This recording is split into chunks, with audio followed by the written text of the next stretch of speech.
Hey everyone, and welcome to Cozying Up with a Clear Cut, where we get up close and personal with women that inspire us.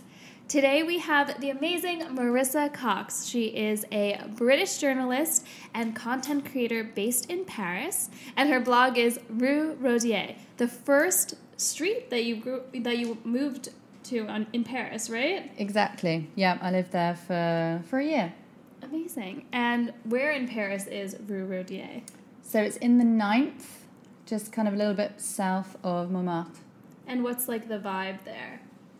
It's quite, the area is quite kind of a bit more like family orientated. Mm-hmm. It actually has one of my favorite Thai restaurants on the street.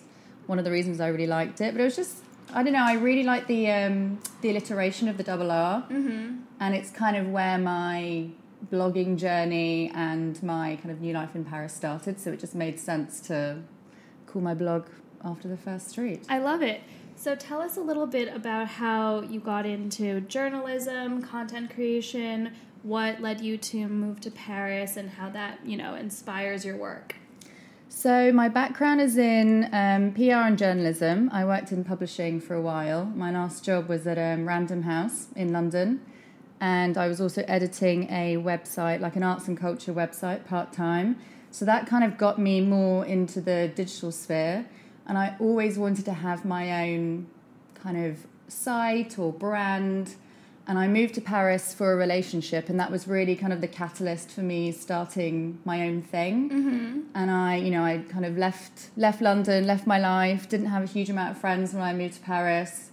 Kind of wanted to start documenting my journey there, started teaching myself photography. So that's kind of how it started. And then as it progressed, I started bringing in my interests like fashion, interiors, beauty. And that's kind of, where it is today. And I do interviews with women in their homes as well, kind of home tours. That's so cool. So did you move to Paris knowing that this was going to be like your full-time job, or was this something as like an outlet or hobby to kind of, find yourself in your new place? Not at all. It totally started as like a passion project. Mm-hmm. I'd always been interested in photography. I already had the journalism, so I thought, okay, I'm going to teach myself photography. And then after about a year, I think I started my blog maybe 6 months after I moved there.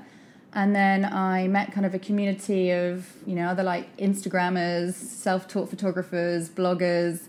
So I kind of was in the right place at the right time, meeting those kind of people.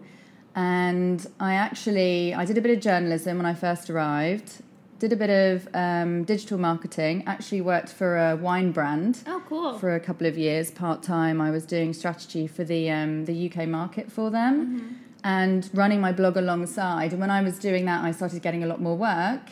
And then about 3 years ago, I was like, okay, now or never, I'm going to see what happens, take a bit of a risk. I'd already taken a risk to move to Paris anyway. So I thought, you know what, I'm just going to work for myself and see what happens. And so far, so good. And I think a lot of people out there that are doing blogs or side hustles as their passion projects, it's always, when is the right time to really commit full time to doing this? Like, is it going to be something that I can support myself on full time? Is this something that's like a smart move? Like, was there a moment where you knew that this was the time to take that risk and do it full time? I think quite honestly, it was because I was getting enough work in from my blog to be able to support myself pretty much full time. And I couldn't juggle the two things anymore. I was getting exhausted.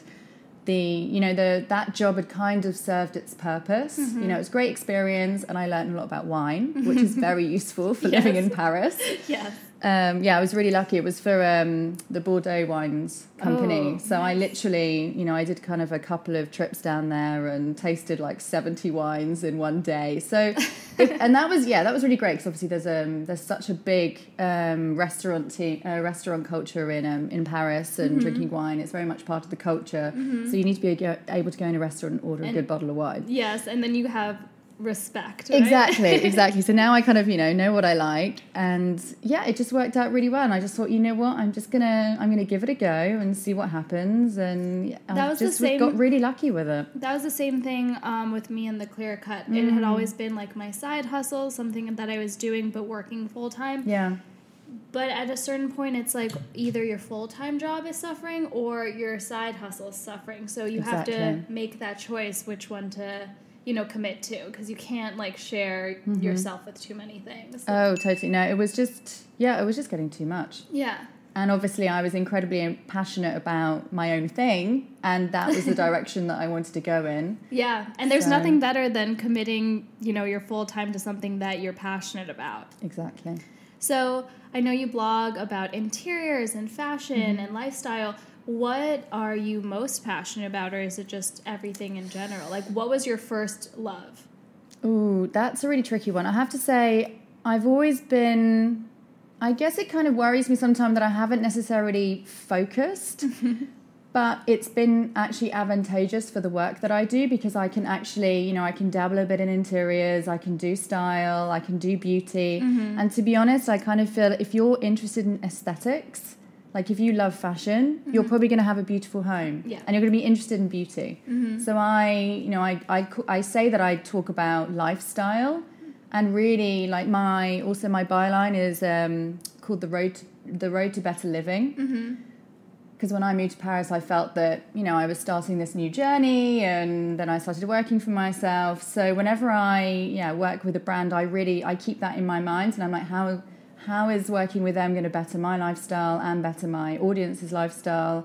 And, as women, we like so many things, and that's kind of, of course, if we like fashion, we're going to be interested in beauty and skincare. So for me, I just haven't chosen. Yes. But another one of my big passions is art. That's where I get a lot of my inspiration from. So I can't really choose between those. That's fine. That's totally fine. What do you think is like the main difference between like Parisian style and aesthetics versus like American style? Quite different. And blogging, like in general, for fashion. I mean, in terms of style, Paris is much more pared back. It's changing a little bit more, because there are a few more like influencers and bloggers who they dress a lot more colourful. And they're interested in a lot more pattern. But traditionally, Parisian style is elegant, chic, pared back, quite minimal colours, a lot of like monochroming. So, and kind of similar to New York, but it still feels different. It's like there's like an effortless chic that's almost intimidating. Yes, I mean, Parisian women, there's so many beautiful Parisian women. And I mean, there is this sense of the effortlessness that they, of course they care, but it feels like they don't care as much. And how do they do that? It's always like you see this woman and she just like throws on a scarf and it's like, wow, she's so chic, but how can I emulate that? It's all about, it's just a mentality. Total mentality. They just don't care so much.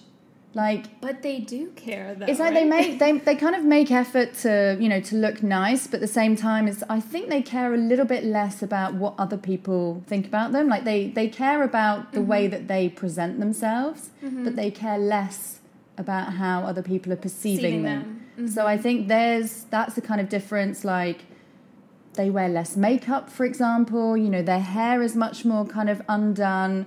There's almost a bit of sometimes scruffiness to them, but it's still beautiful and elegant. Maybe it's like a self-confidence. Like, I like this, I'm just going to wear it, and if you don't like it, I don't really care. Yeah, that's it is. It's totally an attitude. Yeah.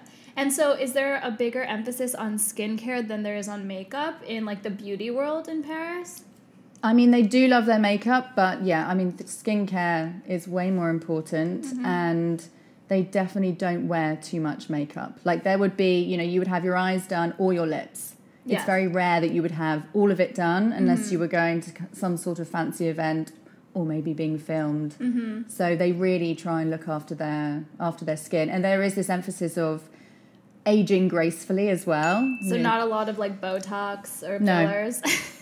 No, not at all. Very prevalent in our culture. Yeah, I mean, yes. American culture, yes, but French, there really is this kind of like, you know, if the hair starts going a bit grey, they don't worry like about chic, it so much. It's kind of, it's deemed as chic, and they just, it's a very natural beauty. So what are some tips that if an American girl wants to emulate a little bit of like French girl style, whether it's in their fashion or in their makeup, just some tips that we can do? Because I'm always looking to be a little bit more Parisian and have a little more effortless chic style, but I'm kind of clueless.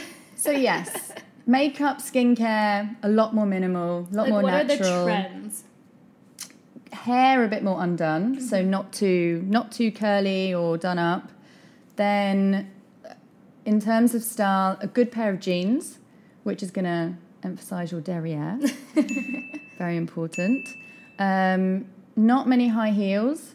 So kind of a very, I mean, you know, there is this kind of myth that, you know, Parisians kind of pound the pavements in stilettos, and they don't. You know, Paris is a walking city, so they need to be able to walk everywhere. So like a nice pair of flats or boots? Exactly. So either kind of like a low-heeled boot or a nice pair of, I mean, I like Supergas. There's another brand called Veja, which is it's actually Brazilian, but it was started in Paris. And then my kind of go-to is a good white T-shirt and then a nice blazer over the top. So it's pretty simple. You'll see me on the next episode wearing that. I'm looking forward to seeing that. Awesome. Well, this is a good transition. So basically, I want to know what ignites your spark. Is it the art? Is it the fashion? Like, what is it that keeps you going every single day, that, you know, makes you always interested in creating new content? Because I know it could probably be exhausting creating content as your full-time career, right? Yeah. I mean, I'm very lucky to live in Paris. It's already a beautiful city. I'm also very lucky that I get to travel quite a lot. That's where I get a lot of my inspiration, going to different cities, different places, learning about different cultures. And then, yes, art and aesthetics. I'm a big fan of design, architecture, mid-century design, Eames, Le Corbusier, Bauhaus, which is a little bit more kind of brutal. But living in Paris, I also get the beauty from being there. And when I need a bit of an injection of inspiration, I go to exhibitions. And it's probably so cool that because you're in Paris, you could go to any European city so easily. You have like access to, you know, just hopping on like a plane or a train and going to another, you know, beautiful city. Exactly. And I mean, I do go, because I lived in London before Paris, I go back to London a lot. And usually when I'm there, I'm always checking out kind of what are the new exhibitions at the Tate Modern, for example, you know, going to Italy, Spain. Yeah, I'm really, really lucky that I'm very close to, you know, very different cultures and languages. And actually I've been in the US the last 2 weeks, and I think I've been to at least 4 or 5 different exhibitions. So it's been, whenever I travel, I try and go to a gallery. So if you're in the US, it's not an excuse. You can always check out new exhibitions, go to not museum. An excuse. There's always something new to explore. So we'll transition now from your spark to sparkle. Yep. So we're a jewelry company, so we want to talk about jewels. So we asked you to bring a piece of jewelry that is meaningful to you, because we think that, you know, jewelry is something that is not only beautiful and luxurious, but something that holds a little bit of, you know, emotion and sentiment, and that could be passed down. So tell us a little bit about the piece that you brought to us. So actually, yeah, I have the perfect piece. I have a ring which I designed, I'm trying to think, maybe 4 years ago now. It's so cool. I commented on it the second she got here. I was like, I love that ring. Thank you. So I basically inherited the stones from my grandmother. One is a diamond, and the other, I think, is a pink tourmaline. Both emerald cuts. Yes, exactly. And actually, so I designed it. The stones are from my grandmother. And my mum, she used to live in Kenya. And when she was living there, she bought this little...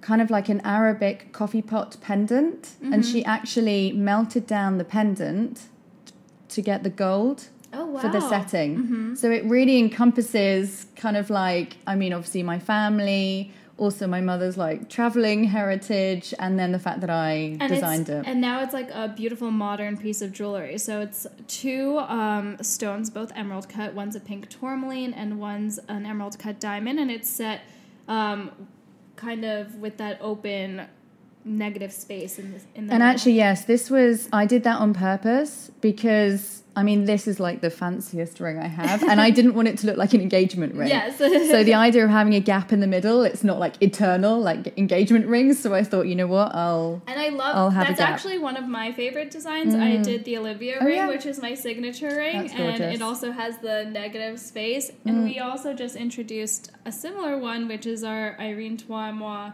Oh, I like that. which has a pear shape off kilter with a round diamond. So Yeah, and I mean, that's beautiful. I really like rings which are a bit unusual, unexpected. Yeah. So that's really pretty. awesome. And I know that you mentioned that if you were to look at, a big diamond, it would either be emerald cut or oval, right? Yeah, and a little bit more inspired by Art Deco. Just something, I'm actually not a big fan of the solitaire. Maybe because it's just so... My rings are Deco. Oh yeah, I like that. That's perfect. Yeah, it was my mom's. It was because she's an antique jewelry dealer. And I saw this ring when I was 8 years old, and it's an Art Deco ring. And I was like, can that be my engagement ring? And she was like, no, I'm not saving that for you. Oh. So when he proposed to me with it, I was so shocked because she had saved it for 20 years. Oh, I love that. That's such a lovely story. Yeah, and I kept this part original, but I changed the band because there was a lot going on, so I just wanted it to be a little simple. Yeah, no, that's beautiful. I have to say, yeah, the solitaire ring is, I think because a lot of people, traditionally, that's what they go for. And I don't really like to go for something too traditional. So, yeah definitely something a bit different. So we have an emerald cut in a solitaire, but in an oval with these two pear-shaped side stones. But basically, ovals and emeralds are both really, really popular settings because they're both really elongating. This is just a little bit more of a understated elegance, and the oval is kind of finger-flattering and has that sparkle. Yeah, they're beautiful. I like even setting these kind of east-west. If you turn them on their side, it's a funky way to like make it a little less traditional too. Yeah, they're lovely. So those are both around like 3.5 carats. Yeah, I'd be happy with either of those. Thank you. And we also wanted to just thank you for being here and gift you our Spark ring. So Very sweet. This ring represents, what ignites your spark, kind of just, a daily reminder of, like, what gets you going, your hustle, so you can look down and, feel like, I'm inspired. I'm inspired to keep going, like, on your hardest days, and it kind of connects you to this, larger community of women that are here to support you and are inspired by, everything that you're doing. Oh, I love that. Thank you so much. You're welcome. Yeah, it's really pretty. So Marissa, tell us a little bit about some projects that you're working on, something that we can look forward to seeing in the future from you. Well, I would just say currently I write a monthly column for Who What Wear UK about French style. I'm also working on a book proposal at the moment, which I'm what kind very of book? excited about. A little bit about my kind of journey living in Paris, what I've learnt, and then talking about kind of interiors, beauty, style, from kind of the perspective of what I've learned, and then interviewing a few key Parisians who I really admire. Ooh. And then I would like to, I've got another project to start a podcast next year. Oh, yay! Podcast next year. Exactly. Kind of talking about this aspect of better living through kind of the lens of, style you wear, skincare, beauty, interiors. So, yeah, I've got a couple of projects coming up which I'm very excited about. And when can we expect these? Oh, I don't know yet. I don't know. I've almost finished the book proposal. Okay. So that's being kind of combed over in the next couple of weeks by another editor. And then probably January I will start working on the podcast. Awesome. Oh, and I will just mention, because I do these interior interviews with stylish women. And traditionally it's been photos and an interview on my blog, and I've just started doing video.